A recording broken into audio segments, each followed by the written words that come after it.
passing Reddick on the inside and then passing SVG on the other side. I mean, how wild was that sequence of events for you? Yeah, they were racing super hard at the end, and everybody, I'm not sure what tires they were on, but I was on super old tires. So I saw them getting into each other, and I was just going to try and be patient, let them get to turn 19, and then they got each other again. I think Tyler was on the inside. Yeah, we were 3 wide at one point, bouncing off the rub blocks. It was pretty wild, but we all raced each other super hard and super clean. So shout out to those guys. It feels good to finally run up front again. It was up and down day, but we were able to get up there at the end. Jerry brought you in to be that whole package for the team, and then you kind of delivered that, battling back through all that adversity.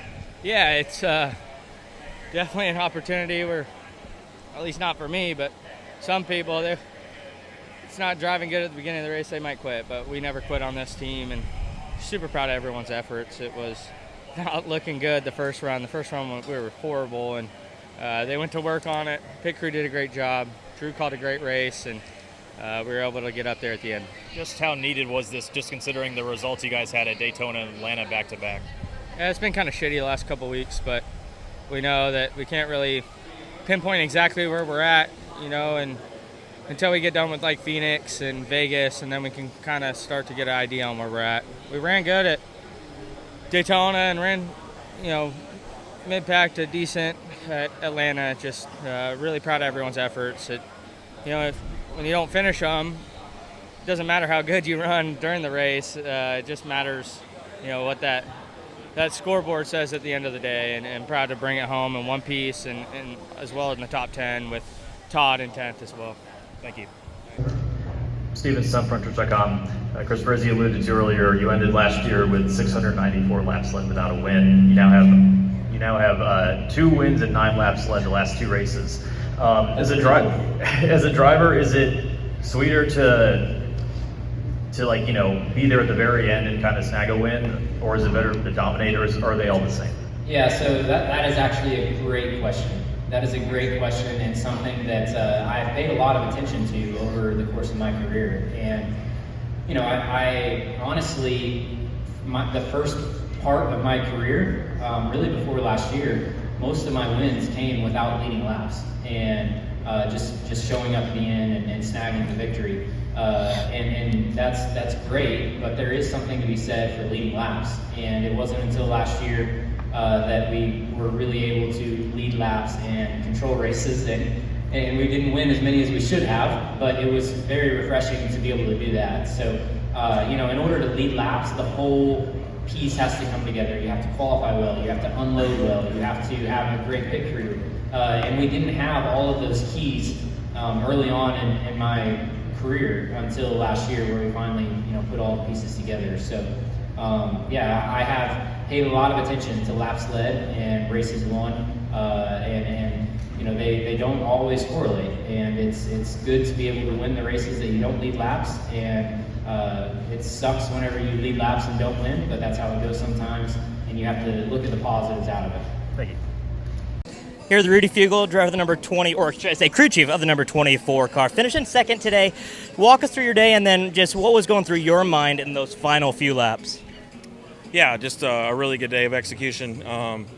We caught a break. We missed the first wreck in the first corner on the first lap. That got us into right at the 10th, I think.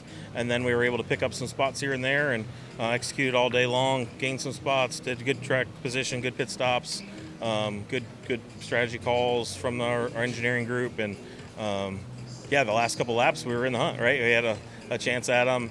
We were good in some of the stadium section there at the end, where he was struggling a little bit on entry to those corners, and the high-speed stuff he'd get away from us. So, it was a good, clean race at the end.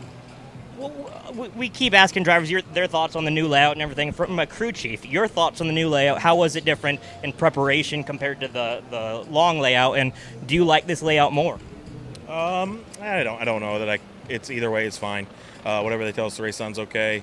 The only thing that's cool about the other layout is it's a world-class race course that F1 races on, and so that part's cool. But this added some nuances that were fine. The hardest part is it's new, right? We don't know. We didn't know where the tire packs were going to be until Friday, so those are all the nuances that we couldn't really practice for compared to having some years of and laps on the track. Last but not least, getting ready for Phoenix and Vegas, Homestead, more traditional tracks. Your thoughts on those, and then just the overall game plan for you guys going forward? Yeah, I mean, good tracks for us generally, and they're going to tell us where we stand, so we stack up and we'll need to get some good reads on them, if we're on it or if we're off a little bit. Either way, we need good reads so we can get good feedback and make our cars better for the end of the year, because those are the type of tracks that'll, get you to a championship.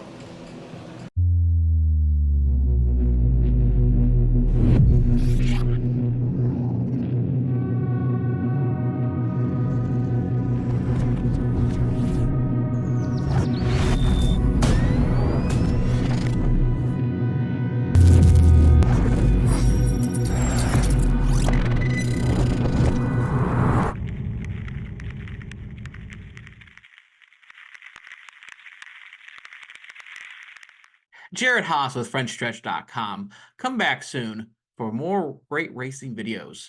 And if you like us, make sure to hit that subscribe button.